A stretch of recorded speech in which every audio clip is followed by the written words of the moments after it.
Hey friends, Ash here with Gents. Hope everybody out there is doing really well. A little while back, I asked you guys on the community tab of my YouTube channel, what is your favorite beast mode summertime fragrance? So what fragrance during summer works the best for you that just projects like a monster, lasts forever? Well, here in front of me, I have 10 of your most upvoted answers. So let's jump into it and check out these 10 fragrances that you guys said were the absolute best beast mode summertime scents.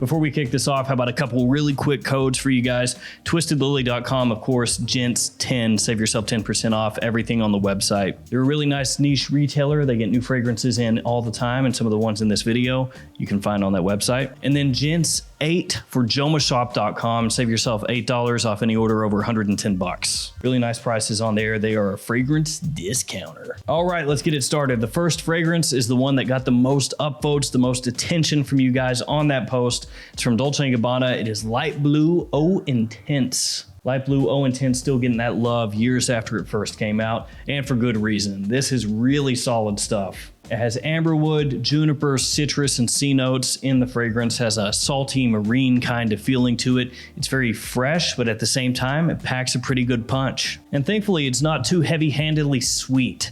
So even though it has good performance, it doesn't come across overly cloying, at least not to me. Now, of course, I've harped on my love for Light Blue forever, and I do love that fragrance. Think it smells fantastic. Love the grapefruit in there.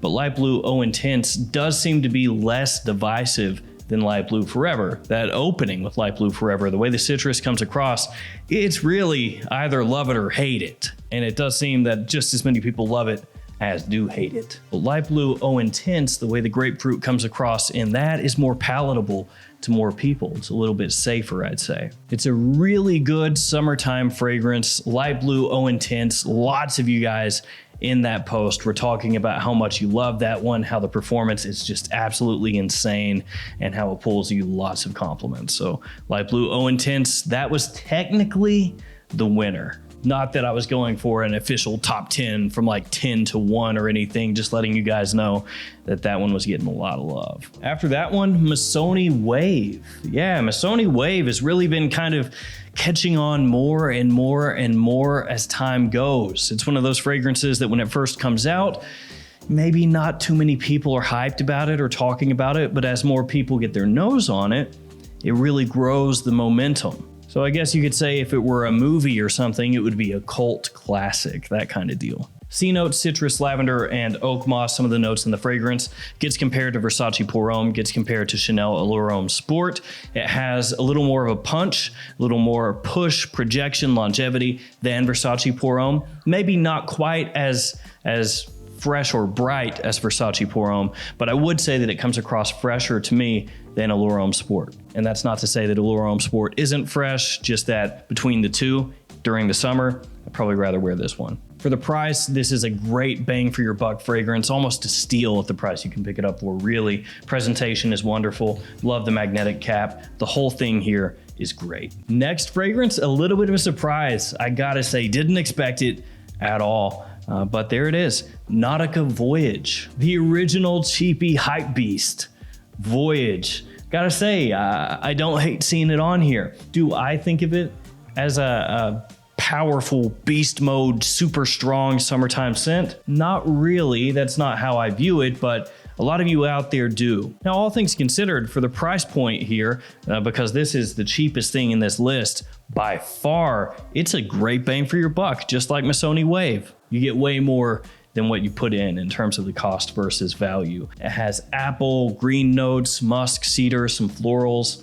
It's a really, really easy to pull off fragrance during the summertime. You can wear it to the office, you can wear it to the gym, wear it casually. You can pull it off a lot of places, a lot more places than you might expect. For a long time, Nautica Voyage was held up as this go-to fragrance for beginners. Like, you had to get it. If you had a collection, you were starting out, Voyage had to be one of the first things that you picked up. And for a lot of you out there, apparently the performance there is out of control. Next up, the first niche fragrance in the list. It's from Parfums de Marly. It is SEDLEY. Also, Parfums de Marly Percival had some people voting for that one, but SEDLEY overall got more votes. Mint, citrus, lavender, and ambroxan, along with a little bit of vetiver, some of the notes in this fragrance, and it is very fresh and bright and zingy fragrance. That mint gives it a nice briskness off the top, a green touch as well. Very clean, fresh, easy to pull off, easy to wear fragrance that most everybody is gonna love. Now, some people who are really hardcore into fragrances, they might crap on this one a bit, because as far as niche goes, it's not really trying to be anything, crazy artistic or hyper unique or anything like that. But for what this does, it does darn well. So Parfums de Marly SEDLEY, that got a lot of love. Now the next one I was really happy to see. It's from Jean Paul Gaultier. It's Le Male in the Navy. And interestingly enough, the person that put this up said, I don't think it's very popular. I don't think people like it very much, but I like it and it performs really well for me. And I gotta tell you guys, Le Male in the Navy is a sleeper. I think this stuff is really good. You got mint in here once again, which is a note you find pretty often in summertime fragrances. You got C notes here, ambergris, and vanilla. So it is a little different than a lot of summertime scents because it has that sweetness from the vanilla underneath everything right away. As soon as you spray it on, you can get that. May come across a little bit simplistic to some people, but I think it smells fantastic. That's really good. Like I said, kind of an under the radar sleeper. So I was pumped to see that. It gives me a reason to talk about it a little bit because it's been a while since I mentioned that one. If you're a fan of the Le Male line though, I would say check that one out if you can, if you get the chance. After that, from MANCERA, AOUD Lemon Mint. And yeah, this one packs a punch, especially if we're talking summertime. This is a fragrance that could potentially come across cloying because it has sweetness in spades. It has lemon, leather, vanilla, amber, mint, and oud, obviously. I mean, those are in the name, AOUD Lemon Mint. The oud here is apparent pretty much immediately, mixing together with that lemon when you first spray it on, and that lemon is sweet, sweet, sweet. It's not one of those hyper natural lemons, very grindy. It's not that. Almost candied sweet is what this one is. The oud is never too dark, though with that combination of lemon and oud, a lot of people probably wouldn't automatically think of that as a summertime scent. They would think of it more of like spring or potentially early fall or something. Now with that said, I do want to say that realistically, most fragrances you can wear year round if you wanted to. I say that because sometimes people will say, oh, this fragrance, you could never wear it in summer, or you could never wear it in winter or whatever. But a lot of times you really can. You just have to understand how the fragrance works on your skin, where you're going, what you're doing, and how many sprays would be appropriate. So like if you have an office job, for example, and you know it's going to be air conditioned, and it's the middle of summer, obviously you can wear something like Y Eau de Parfum, even though a lot of people would say, no, Y Eau de Parfum is not a summer scent at all because it's gonna come across too cloying. And I would say, yeah, if you're spraying on Y Eau de Parfum in the middle of summer, the same way that you would in the middle of winter, yeah, it's probably gonna be too much. But if you rein it in, you don't spray it on as much, it's gonna work just fine. I think sometimes people in the fragrance community especially overthink that when it comes to fragrances, that that you can only wear it in a very particular situation. And while a fragrance may be better suited for a particular situation or temperature or season or whatever, that doesn't mean that's literally the only time that you can wear it. Now I know not everybody will agree with that, and some people will say, no, you have to wear things only in particular seasons, only during the day or only during the night or only on a date or only to the office or whatever.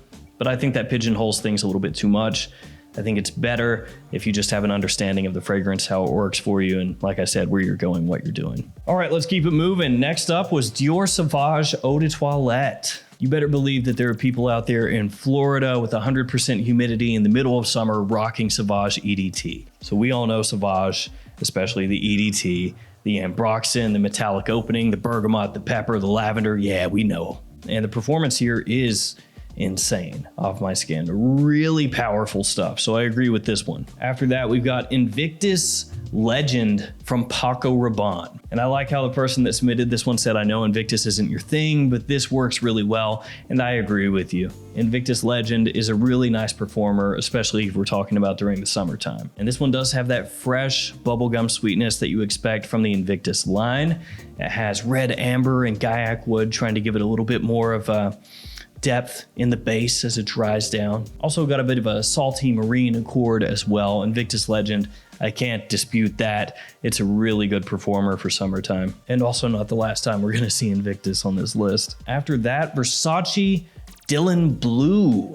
Another blue fragrance making the list here. Actually, a lot of blue fragrances, a lot of blue bottles staring back at me. Citrus, aquatic notes, incense, and tonka, some of the notes in the fragrance. Dylan Blue to me, kind of an all-year fragrance, very versatile, daytime, nighttime, anytime. And it's also a little bit like a budget blue fragrance. And I don't mean that in a bad way. I don't mean that the quality here is super low or anything like that, but you can get Versace Dylan Blue at discounters for less than Y or Sauvage or Bleu de Chanel. So basically, if you're looking for a blue fragrance that has big time versatility and complement factor, but you want it from a brand that people are going to recognize right away, and you don't want to spend too much money, Versace Dylan Blue. And now we've made it to the final entry in the list. It is from PACO Rabanne and also RASASI.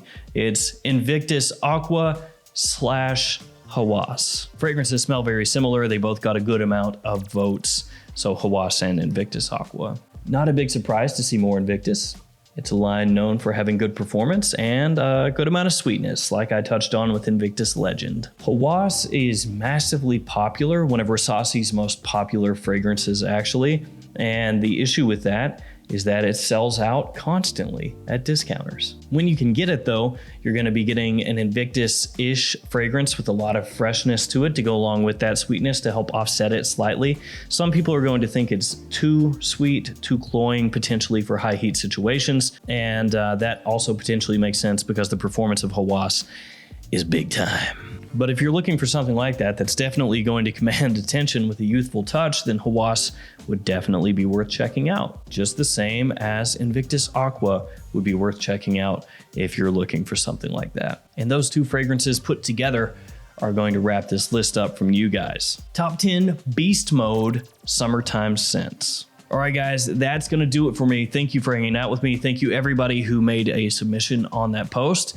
Stay safe out there. See you tomorrow with another fragrance video. See you guys later.